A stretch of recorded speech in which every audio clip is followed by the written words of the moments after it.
Hello everyone, বিক্রয় problem solving এর 11 নম্বর ক্লাসে তোমাদেরকে স্বাগতম।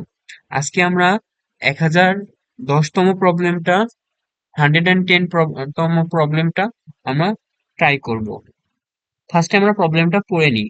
ইন দিস প্রবলেম আমাদের এখানে বলতে হবে সিম্পল ক্যালকুলেশন। আমরা ফার্স্টে হচ্ছে একটা সিম্পল, তারপরে স্যালারি, বোনাস, এগুলোর সাথে এই সিম্পল ক্যালকুলেশনটার সামান্য একটু মিল আছে। সো আগের ক্লাসগুলো যদি কেউ না করে থাকো অবশ্যই সেটা করবা, করে এটা দেখলে তোমার বুঝতে সুবিধা হবে। সো আমরা এটা শুরু করি। In this problem the task is to read a code of a product one. মানে এখানে একটা প্রোডাক্ট নিয়ে কাজ করা হবে যার একটা কোড থাকবে। The number of units of product one and the price of one unit of product one. মানে এখানে আমরা তিনটা যে ইনপুট নিয়েছি, ফার্স্টে 12, দেন 1, দেন 5.30। এই 12টা হচ্ছে প্রোডাক্ট ওয়ান এর কোড, 1টা হচ্ছে প্রোডাক্ট ওয়ান এর সংখ্যা, আর 5.30টা হচ্ছে একটা সংখ্যার প্রাইস। সো এখানে প্রোডাক্ট ওয়ান এর প্রাইসটা কত দাঁড়ায়? প্রোডাক্ট ওয়ান এর প্রাইসটা দাঁড়ায়, আমরা ক্যালকুলেটর ইউজ করি,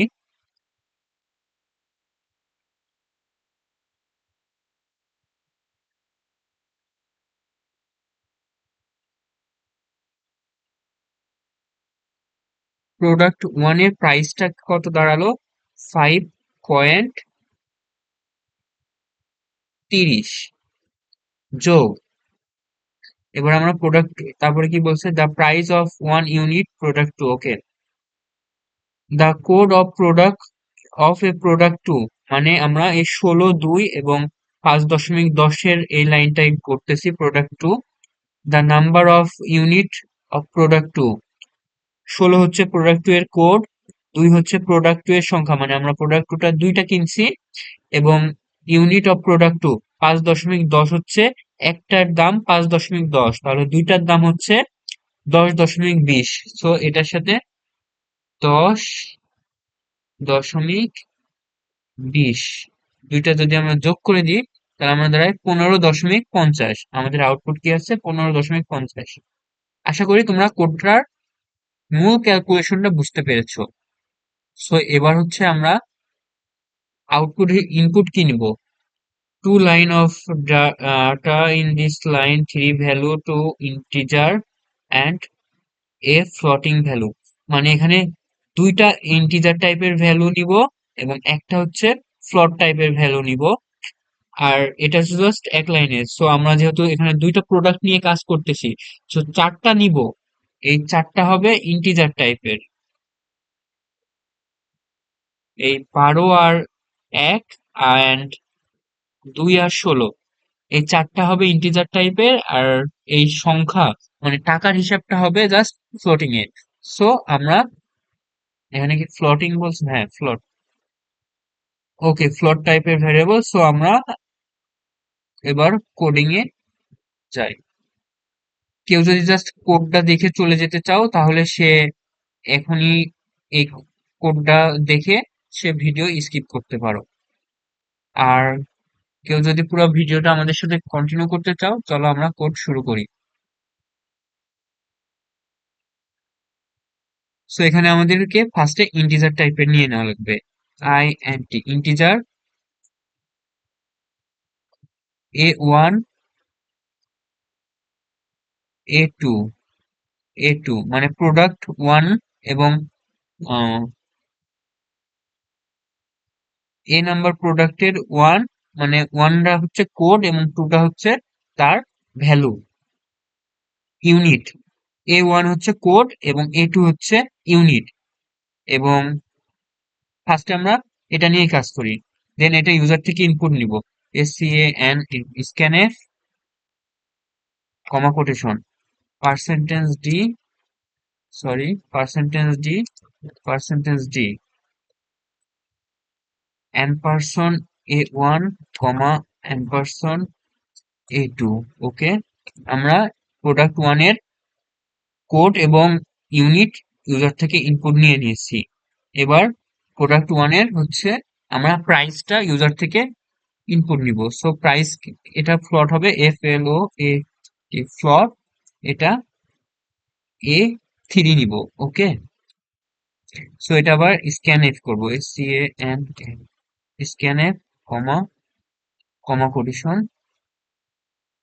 পার্সেন্টেজ এফ, এটা কি অ্যাম্পারস্যান্ড A3। ওকে, আমরা প্রোডাক্ট ওয়ান নিয়ে কাজ করে ফেলছি। এবার আমরা প্রোডাক্ট টু নিয়ে কাজ করব। জাস্ট এটা কপি করলাম। আমি পুরো কোডটা একসাথেই ইন্টিজার টাইপের সবগুলো একবারে নিতাম, ফ্লোট টাইপের একবারে, তাহলে আমাদের বুঝতে একটু কঠিন হতো। সেজন্য আমি স্টেপ বাই স্টেপ ভেঙে ভেঙে করতেছি। যে এটা প্রোডাক্ট টু, তার মানে আমরা এগুলো সব বি করে নিব। B1 এন্ড B2, B1 হচ্ছে 16, B2 হচ্ছে 2, এবং এটা ইউজার থেকে স্ক্যানে হবে বি বি, এন্ড ফ্লোট মানে হচ্ছে এই যে 5.10, সো B3 এন্ড B3। হ্যাঁ, আমরা সমস্ত কিছু ইনপুট নিয়ে নিয়েছি। সো আমরা হচ্ছে আরেকটা ফ্লোট টাইপের ভেরিয়েবলের মধ্যে এই আউটপুটটা শো করব। সো আরেকটা ফ্লোট নিলাম, যেটা হচ্ছে আমাদের ক্যালকুলেশনের সূত্রটা বসাবো।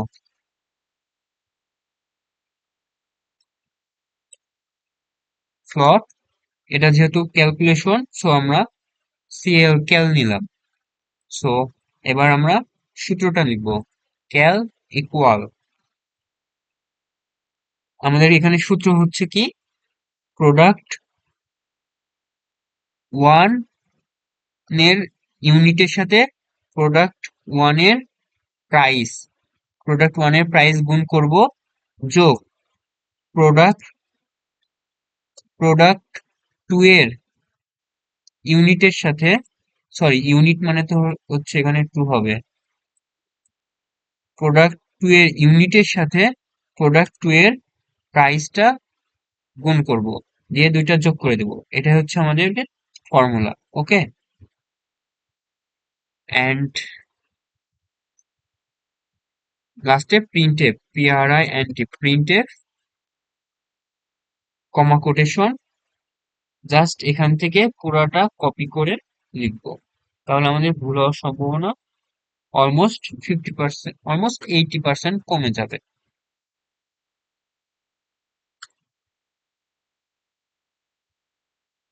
এখানে হচ্ছে ক্যাল ফ্লোট, তো পার্সেন্টেজ পার্সেন্টেজ এফ, আর এফ ব্ল্যাক স্ল্যাশ এন মানে ইনলাইন প্রিন্ট করছি, আর এখানে পয়েন্টের পর যেহেতু দুই ঘর হবে, তাই পার্সেন্টেজের পর 0.02, এন্ড এখানে কার ভ্যালু রাখবো, ক্যালের ভ্যালু রাখবো। ওকে, আশা করি কোডটা রান হবে। আর আমাদের বোঝার জন্য এখানে আমি একটা কমেন্ট লাইন ইউজ করি, A1 ইকুয়াল টু হচ্ছে কোড, প্রোডাক্টের কোড, অ্যান্ড A2 ইকুয়াল হচ্ছে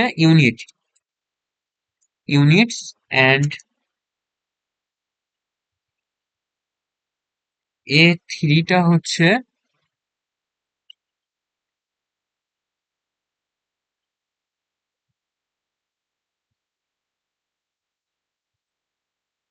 per unit, per unit price.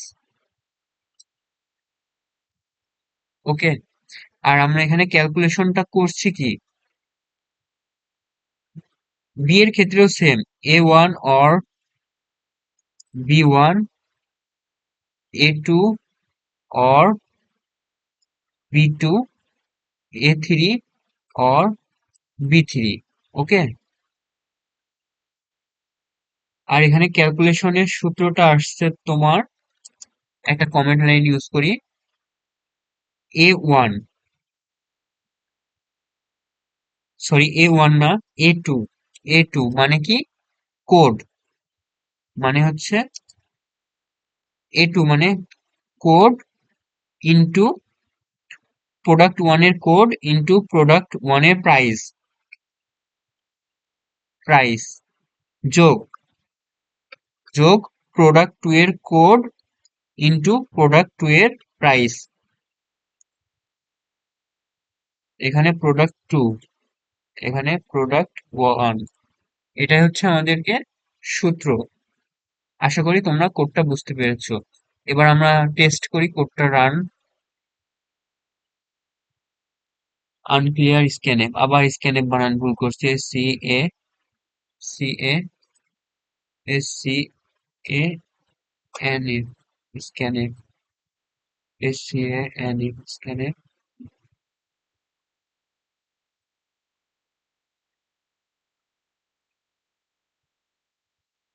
Unfinished the scanf, unfinished the scanf. Okay, কোনটা আনফিনিশ আছে? আচ্ছা, আমরা কোডটা আবার রিভিশন করি। Percentage d, okay. SCANF, scanf, SCANF। Okay, SCANF, SCANF, SCA, SCANF, SCANF। আমার ক্লাসগুলো যে করছো তারা অনেকবারই দেখছো আমি স্ক্যানএফ বানানটা বারবারই ভুল করি। কেন যে ভুল করি বুঝি না, বাট ভুল হয়ে যায়। ফার্স্ট হচ্ছে আমরা 12 নিলাম, স্পেস 1, স্পেস 5.30। ওকে, তারপর আমরা 16 নিলাম, স্পেস 2, স্পেস 5.10। ওকে, আর এস 15 দশমিক। ওকে, আমাদের কোডটা রান হচ্ছে। এটা পুরোটা কপি করব এবং বিগ ক্রাউডে এটা পেস্ট করব। এই পুরো কোডটাকে অনেক শর্টে করা যায়, বাট শর্টে করতে গেলে আমাদের বুঝতে হয়তো বা অনেক প্রবলেম হতে পারে। তোমরা যখন অনেক চর্চা করবে তখন তোমরা নিজেরাই এই কোডটা শর্ট করে করে ফেলতে পারবে। এত বড় তখন আর হবে না। আশা করি অ্যাকসেপ্ট করবে কোডটা। হ্যাঁ, আমাদের কোডটা অ্যাকসেপ্ট করছে। থ্যাংক ইউ ভিডিওটা কন্টিনিউ করার জন্য। ভালো লাগলে ফ্রেন্ডদের মাঝে শেয়ার করবে। ধন্যবাদ। আসসালামু আলাইকুম।